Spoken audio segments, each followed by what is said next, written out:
Allez, parlons matière maintenant avec Agnès Jullian. Nous sommes sur le salon Materials and Light. Je suis avec Agnès Jullian. Agnès, bonjour. Bonjour. Agnès, vous êtes la PDG de Technilum. On va revenir sur cette maison, mais votre actualité sur cette 8e édition du salon Materials and Light, elle est assez riche, plein de nouveautés. Alors riche, oui, riche de projets, puisque nous on a une spécificité, c'est qu'on fait chaque fois des produits assez spécifiques suivant les projets.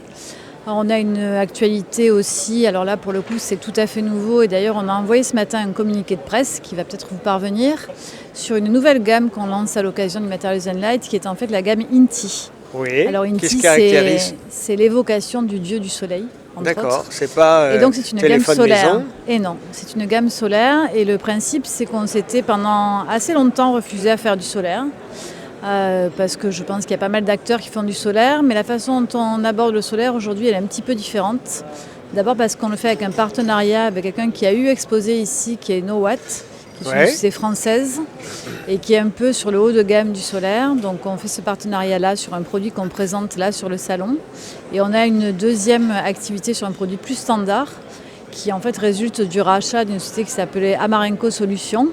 Et qu'on a racheté il y a quelques mois maintenant sur du solaire assez basique, qui correspond moins à notre ADN, mais qui répond quand même à l'efficience aujourd'hui d'avoir de l'éclairage qui solaire fonctionne. Basique, vous le disiez tout à l'heure, vous avez hésité longtemps parce que c'est un marché très encombré, beaucoup de gens font du solaire, effectivement il y a du basique. J'ai un peu l'impression que Technilum, c'est un peu et des solutions un peu prêt-à-porter et puis des solutions plus sur mesure. Alors ça a effectivement toujours été notre ADN, hein. On a aujourd'hui plus de 50 ans et quand on regarde dans le rétroviseur, effectivement depuis le début des années 70, on a travaillé avec des maîtres d'œuvre et que ce soit des architectes, plus tard des urbanistes et aujourd'hui des concepteurs lumière, on a toujours fait des produits un peu spécifiques.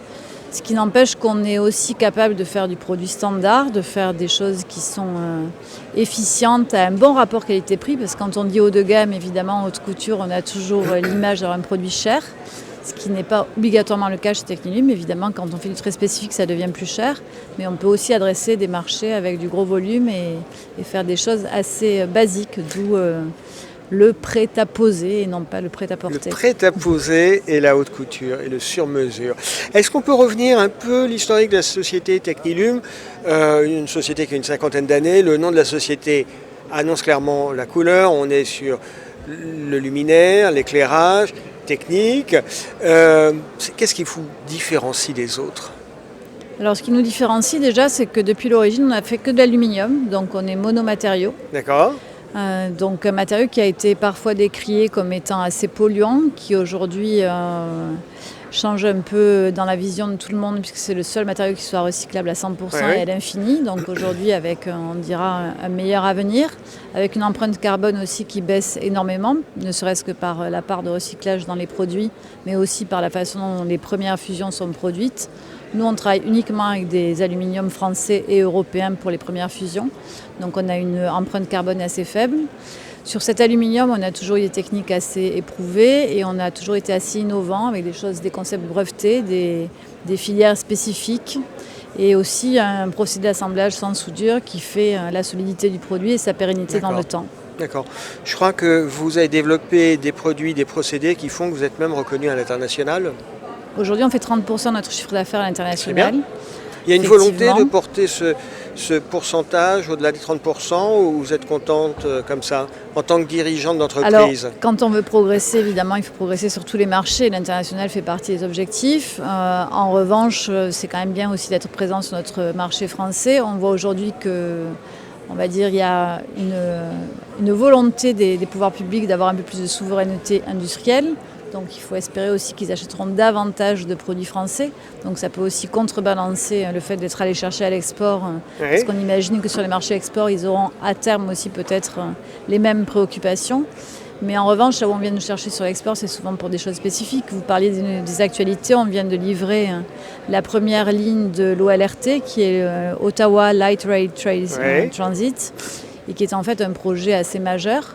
Et on est venu nous chercher puisqu'on avait d'ailleurs une spécificité sur le produit qui est proposé et qui est un produit multifonctionnel dans lequel on a non pas que de l'éclairage, puisque l'éclairage aujourd'hui fera plein de choses sauf éclairer, mais on peut accessoiriser ce support Et d'ailleurs, on présente sur Materials and Light le même dispositif. C'est ce que je ici disais, au un centre. stand riche. Allez, une dernière question, Agnès. On est, avec la guerre en Ukraine, sur des problématiques de contingentement de l'énergie. On parle beaucoup d'économie d'énergie, de procédures d'extinction automatique. Vous, en tant que fournisseur, est-ce que vous êtes emparé de ces problématiques ? Alors si on arrivait à faire l'extinction automatique, je dirais, ou de l'abaissement même, ce serait moindre mal. Ça voudrait dire qu'on a déjà rénové, Ouais. ce qui serait absolument génial pour les collectivités. Le malheur aujourd'hui, c'est que l'éclairage public a mauvaise presse parce qu'on le dit très énergivore, ce Eh qui oui. est, À une réel. époque, on ne se posait Ce qui pas est la réel. question dans les années 70. Tout à fait. Mais en revanche, aujourd'hui, quand on rénove une installation d'éclairage public, on peut diminuer la consommation par 10. Par 10. Ce qui était actuellement, ce qui était historiquement une source à 250 watts, va passer à 30 watts. Donc preuve qu'on peut faire quand même des progrès majeurs. Et en revanche, ce qu'on oublie de dire, c'est qu'il y a plein d'installations qui ne sont pas encore rénovées et on ferait mieux de faire un peu la guerre à la rénovation qu'à l'extinction.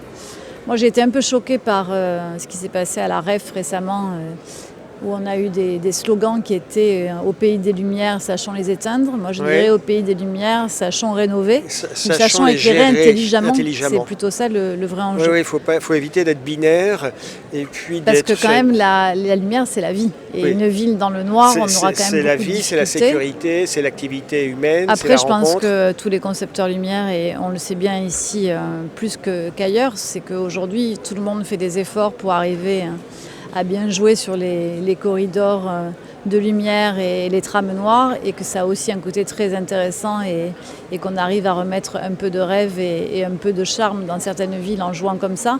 Mais en revanche, le tout noir, ça ne fonctionnera jamais. Ou on veut bien que ça fonctionne, mais dans la ville d'à côté, comme ça a été dit tout à l'heure en conférence. C'est autre chose. La lumière, c'est la vie. Merci Agnès, merci d'avoir été avec nous. Je le Merci rappelle, à vous. vous êtes la PDG de Technilum. Vous êtes présente sur le salon Materials and Light 8e édition pour présenter vos solutions. Merci et à bientôt. Merci, à bientôt.